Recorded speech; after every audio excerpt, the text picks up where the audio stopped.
नमस्कार, स्वागत है आप सभी का आर्य न्यूज पर। मैं आपके साथ निकिता कश्यप। बुलेटिन की शुरुआत करते हैं। महाराष्ट्र के बुलडाणा जिले में चिखली रोड के पास बस में आग लग गई और बस जब शादी से घर वापस जा रही थी तभी यह हादसा हुआ।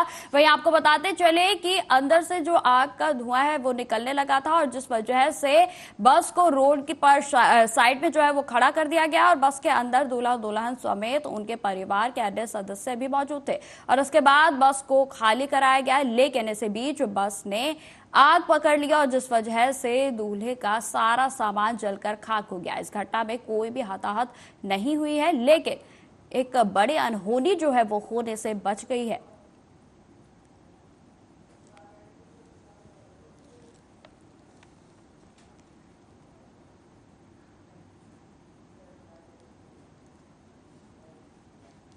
खबरों में आगे बढ़ते हैं। नीट पेपर लीक मामले पर लगातार सीबीआई की ओर से जांच की जा रही है और जिसके बाद अब सीबीआई जो है वो एक्शन मोड में आ गई। आपको बताते चले कि सीबीआई ने बिहार, गुजरात और राजस्थान से 5 केस को टेक ओवर कर लिया है। सीबीआई ने 4 राज्यों से अब तक 26 आरोपियों को भी गिरफ्तार कर लिया है, जिसमें बिहार के पटना और नालंदा से 13, गुजरात के गोधरा से 5, महाराष्ट्र के लातूर से 2 और झारखंड के देवघर से 6 लोगों को अलग अलग एजेंसियां गिरफ्तार कर चुकी है। तो वहीं आपको बताते चले कि अब नीट स्कैम की जांच में सीबीआई एक्शन मोड में आ गई है। सीबीआई अब तक बिहार, गुजरात और राजस्थान से 5 मामलों को हैंडओवर भी कर चुकी है और इसके अलावा एजेंसी के हाथ झारखंड के हजारीबाग के एक सेंटर पर प्रश्न पत्र से छेड़छाड़ के भी सबूत जो है वो लगे हैं। और आपको बताते चले कि बीते दिन सीबीआई की एक टीम पटना और एक टीम गुजरात के गोधरा गई और जहां पर केस के लिए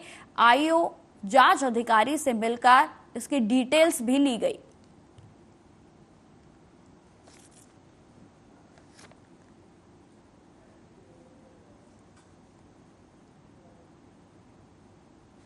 खबरों में आगे बढ़ते हैं। नीट पेपर लीक मामले में ईओयू की ओर से पूछताछ के लिए एक अभ्यर्थी सोनू कुमार और उसके पिता चंद्रकिशोर यादव को बुलाया गया है और इस दौरान सीबीआई के कार्यालय में पिता और पुत्र दोनों उपस्थित रहे। वहीं आपको बताते चले कि नीट पेपर लीक मामले को लेकर जांच अब तेज कर दी गई है और जिसमें प्राथमिकता के आधार पर जांच की जा रही है। यही कारण है कि इस मामले में जिनका भी नाम सामने आ रहा है उसे जांच टीम बुलाकर पूछताछ कर रही है ताकि आरोपियों की करतूत का पता चल सके और साथ ही साथ उनके खिलाफ जो भी साक्ष्य हैं वो भी जुटाए जा सके।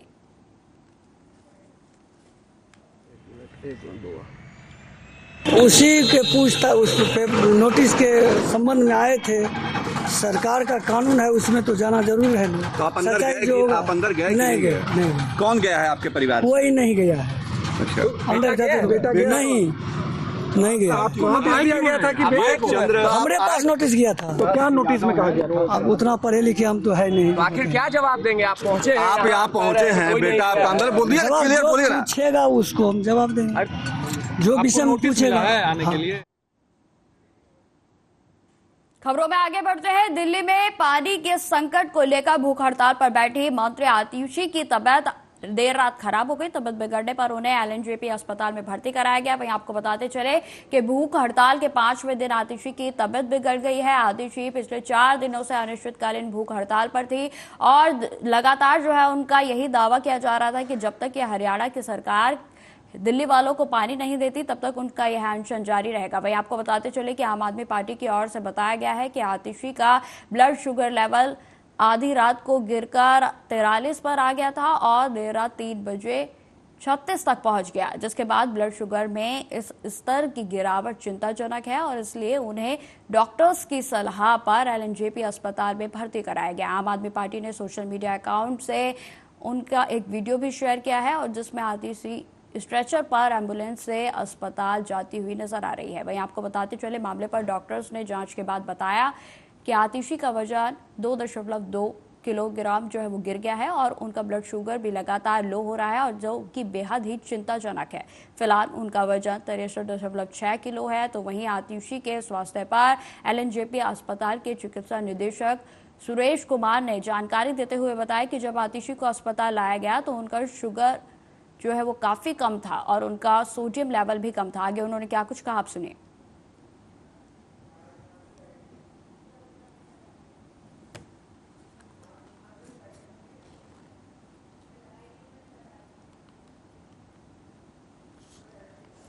तो आपको बता दें कि इमरजेंसी में आईसीयू में उन्हें भर्ती कराया गया है और उन्हें अभी चौथी फ्लूइड पर रखा गया है और उनके महत्वपूर्ण पैरामीटर अभी जो है वो स्थिर हैं। वहीं आपको बताते चले कि कुछ ब्लड टेस्ट किए गए हैं, रिपोर्ट्स का भी इंतजार किया जा रहा है। आपको बता दें कि बीते 5 दिनों से आतिशी की ओर से अनिश्चितकालीन हड़ताल की जा रही थी और जबकि जल संकट को लेकर की जा रही थी, क्योंकि आम आदमी पार्टी जो है वो लगातार केंद्र सरकार पर हमलावर है कि हरियाणा की ओर से पानी नहीं छोड़ा जा रहा है, जिसके कारण दिल्ली में जल संकट की परिस्थितियां बनी हुई हैं। और इसी के चलते आम आदमी पार्टी की ओर से जल मंत्री आतिशी जो है वो बीते 5 दिनों से अनशन पर थी। आज उनका 5वां दिन था, जिसमें कल देर रात उनकी तबीयत ज्यादा बिगड़ गई और जिसके बाद उन्हें एलएनजेपी अस्पताल में भर्ती कराया गया।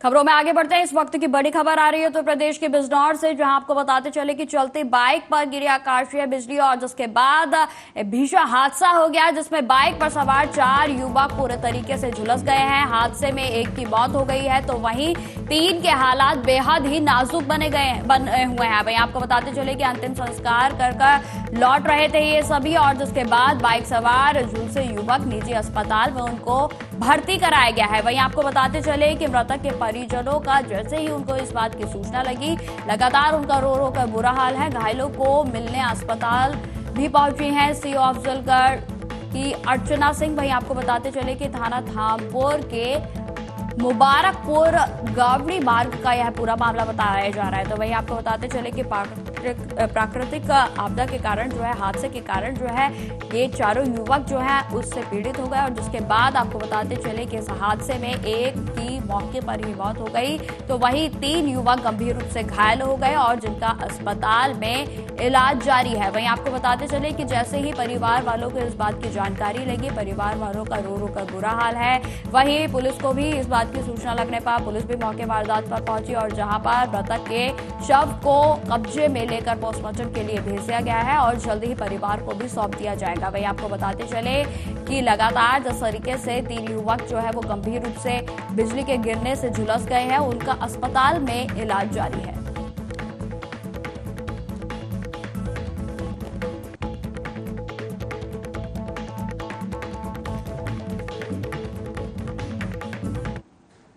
अब खबर बिहार की राजधानी पटना से है, जहां आपको बताते चले कि सीतामढ़ी से चलकर एक पीड़ित परिवार बिहार पुलिस मुख्यालय पहुंचा और जहां डीजीपी से मुलाकात की गई। वहीं आपको बताते चले कि मुलाकात करने के बाद मीडिया को बयान देते हुए मृतक के परिजनों ने यह जानकारी दी कि विश्वनाथ प्रसाद पिता, जो कि सीतामढ़ी के रहने वाले हैं, विश्वनाथ प्रसाद के 2 बेटों का अपहरण कर लिया और जिसके बाद हत्या कर दी गई। लेकिन आज तक स्थानीय थाना अभियुक्तों की ओर से कोई भी गिरफ्तारी नहीं की गई है और साथ ही जबकि पीड़ित परिवार ने अभियुक्तों का मोबाइल नंबर भी दे दिया, कई डिटेल्स जो है वो भी दे दी गई हैं, लेकिन इसके बावजूद भी किसी भी प्रकार की जांच को आगे नहीं बढ़ाया गया है। वहीं आपको बताते चले कि पीड़ित परिवार ने बिहार के डीजीपी से मिलकर इंसाफ की गुहार लगाई है कि जल्द से जल्द जो भी आरोपी हैं उनको गिरफ्तार किया जाए और पीड़ित परिवार को न्याय दिलाया जाए।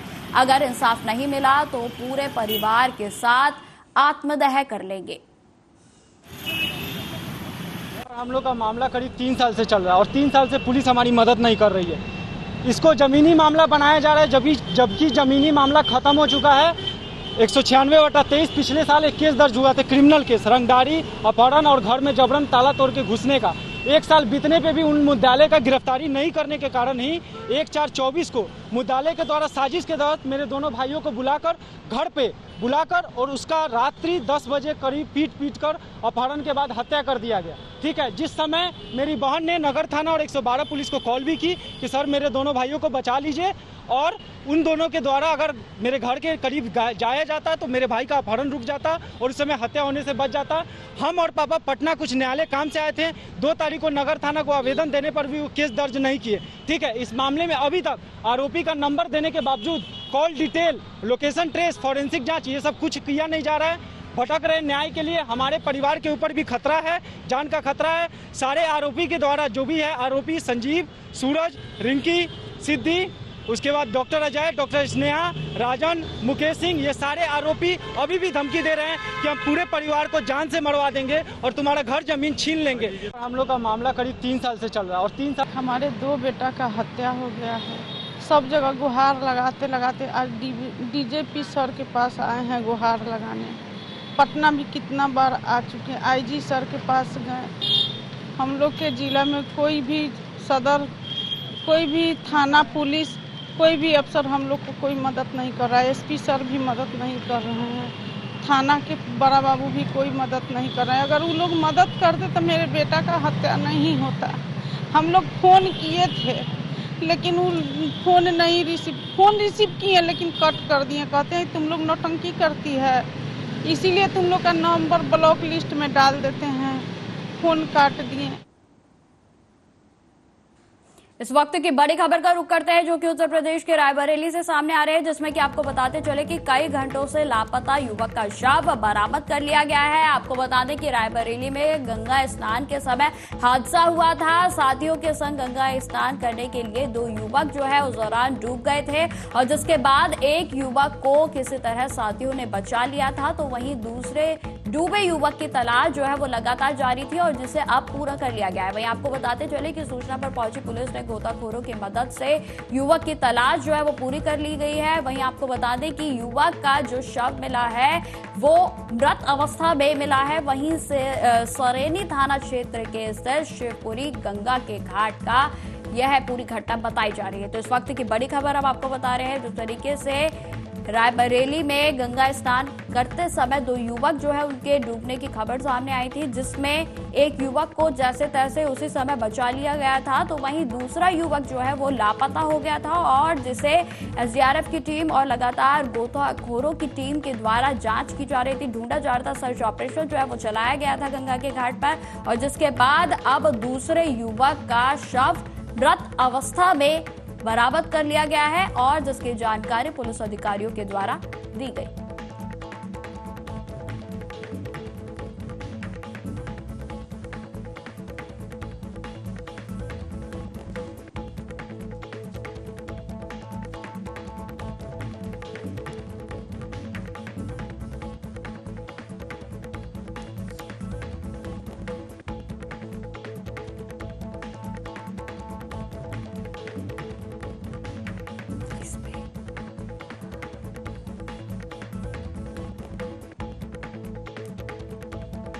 इसी खबर पर अधिक जानकारी के साथ संवाददाता रायबरेली ओम शंकर शुक्ला हमारे साथ जुड़ गए हैं। तो ओम शंकर, जिस तरीके से यह हादसा हुआ था उसके बाद अब दोनों युवक जो है मिल गए हैं, जिसपे कि दूसरे युवक का भी शव बरामद कर लिया गया है, क्या कुछ जानकारी है आपके पास? जी, ये सरेनी थाना क्षेत्र का मामला है जहाँ पर सत्यम यादव अपने दोस्तों के साथ गंगा स्नान करने गया था, लेकिन पैर फिसल जाने के कारण वो गहरे पानी में चला गया, जिससे उसके साथ गए साथियों में चीख पुकार मच गई। हालांकि गोताखोर और स्थानीय लोगों ने काफी देर तक उसको वहां पर ढूंढा, लेकिन उसका एक लगभग 2 घंटे के बाद उसका शव जहाँ वो डूबा था वहां से 500 मीटर दूर जाकर बरामद हुआ है। शव मिलने के बाद परिजनों में कोहराम मच गया है। हालांकि जो है पुलिस ने शव को कब्जे में लेकर पोस्टमार्टम के लिए भेज दिया है। ओम शंकर जी, लगातार जो है बीते कई दिनों से ऐसी खबरें जो है सामने आ रही हैं कि गंगा के घाट पर इस तरीके के हादसे हो जाते हैं, तो क्या प्रशासन की ओर से किसी तरीके की सुरक्षा की व्यवस्था नहीं की गई है?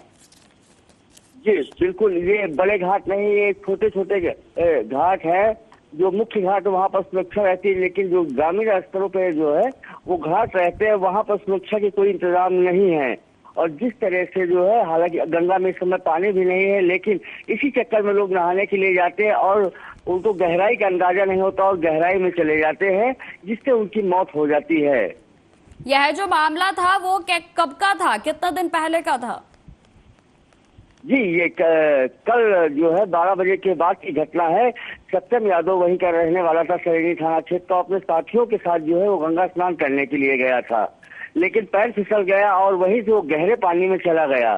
और काफी देर तक जब साथियों को हुआ कि ये ऊपर नहीं आ रहा है, तो उनको लगा, एहसास हुआ कि हमारा दोस्त डूब गया। उसके बाद उन लोगों ने चीख पुकार मचाई, क्योंकि वहां पर जो है कई और लोग स्नान कर रहे थे।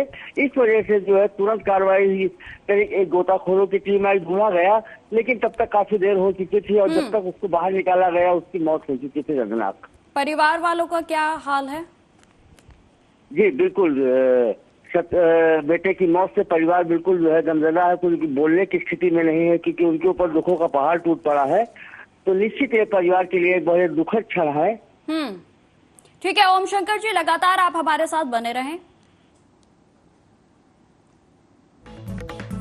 अगली खबर का रुख करते हैं। उत्तर प्रदेश के रायबरेली में नाले के लिए मिट्टी खोदने गई महिलाओं का मिट्टी में जो है टीला गिर गया, जिसके कारण एक महिला की दर्दनाक मौत हो गई, जबकि एक अन्य घायल जो महिला है वो गंभीर रूप से घायल हो गई और जिसका इलाज जो जिला अस्पताल में जारी है। आपको बताते चले कि मामला ऊंचा नगर कोतवाली क्षेत्र के सोनार के इंदारा मजरे सराय परसू गांव का बताया जा रहा है और जहां की रहने वाली बिजमा देवी 30 वर्ष, पति राम नारायण व उर्मिला 50 वर्ष, पत्नी सुखराज सोमवार की दोपहर जो है वो गांव के पास ही नाले में घरेलू उपयोग के लिए मिट्टी खोदने के लिए गई थी और जानकारी के अनुसार खुदाई करते वक्त अचानक से मिट्टी का एक बड़ा टीला अचानक से भरभरा कर ढह गया और जिसके नीचे दोनों महिलाएं दब गई। महिलाओं के शोर मचाने पर आसपास मौजूद लोगों ने मौके पर पहुंचकर महिलाओं को बाहर निकाला और एम्बुलेंस की मदद से घायल महिलाओं को सीएचसी भिजवाया गया और जहां बिजमा देवी को डॉक्टरों ने मृत घोषित कर दिया, जबकि उर्मिला को प्राथमिक उपचार के बाद जिला अस्पताल रेफर कर दिया गया है। वहीं आपको बताते चले कि मामले पर सीएचसी अधीक्षक डॉक्टर मनोज शुक्ला ने जानकारी देते हुए बताया कि मृत अवस्था में एक महिला को सीएचसी लाया गया था, जबकि एक अन्य घायल महिला को प्राथमिक उपचार के बाद जिला अस्पताल रेफर कर दिया गया है। इसी खबर पर अधिक जानकारी के साथ लगातार हमारे साथ ओम शंकर शुक्ला बने हुए हैं।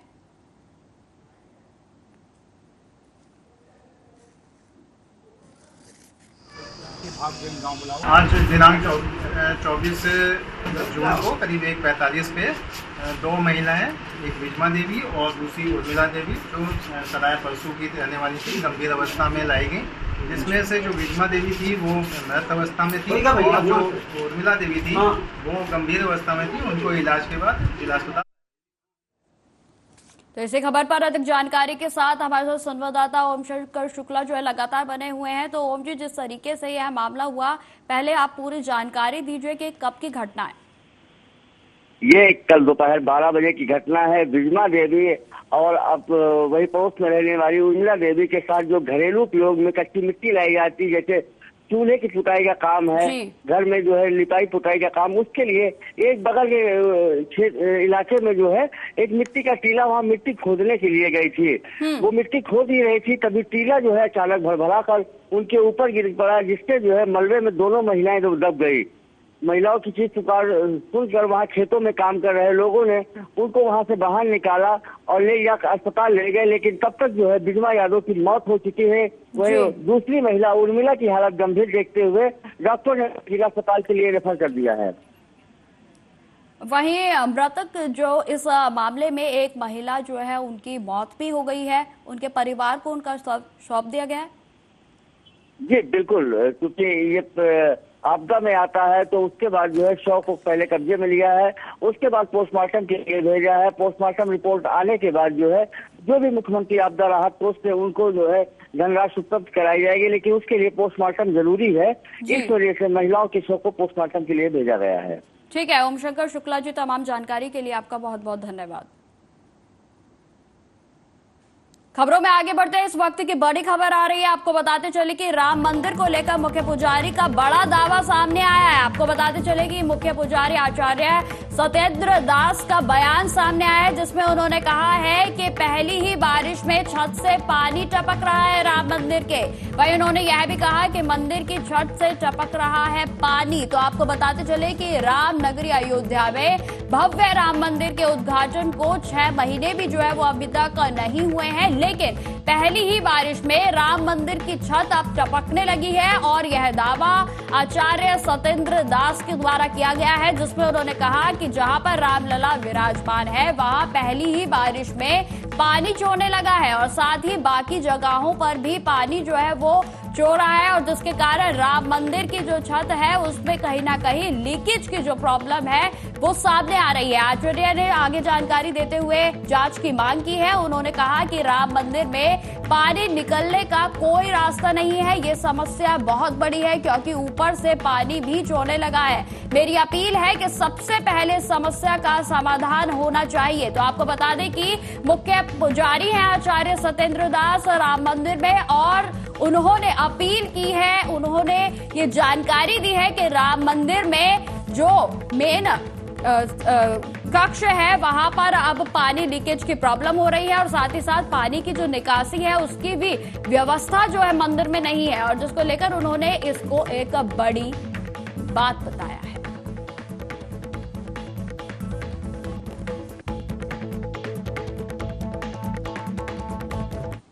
तो फिलहाल इस बुलेटिन में इतना ही। देश दुनिया की तमाम खबरों की जानकारी के लिए बने रहे हमारे साथ। नमस्कार।